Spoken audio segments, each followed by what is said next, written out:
In today's video, I'm going to teach you how to highlight a specific area in Photoshop using brightness and contrast. We're going to keep this simple and effective. By the end, you'll know how to quickly draw attention to a part of your image using a clean selection and a few targeted adjustments. This workflow is great for emphasizing a subject, brightening a product, or guiding the viewer's eye without overcomplicating your edit.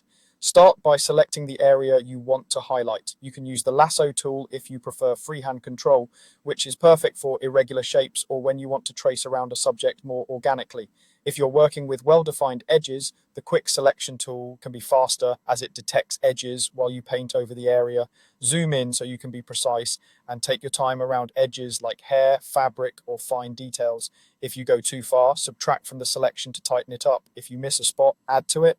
Aim for a clean, intentional boundary so the adjustment blends naturally with the rest of the image. With your selection active, head to Image, then Adjustments, and choose Brightness Contrast. This is the most straightforward way to lift the area.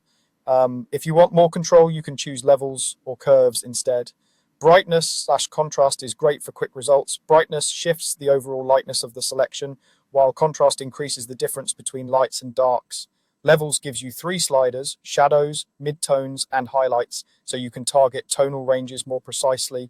Curves offers even finer control, letting you shape the tonal response by placing points and gently bending the line. Now increase the brightness or the contrast until the selected area stands out. Go slowly and watch the image as you move the sliders. You want it to pop without looking blown out or harsh. Toggle the preview to compare before and after. If the area looks washed out, pull back the brightness and lean a little more on contrast. If using levels, a slight nudge to the midtone slider can lift the area without destroying detail.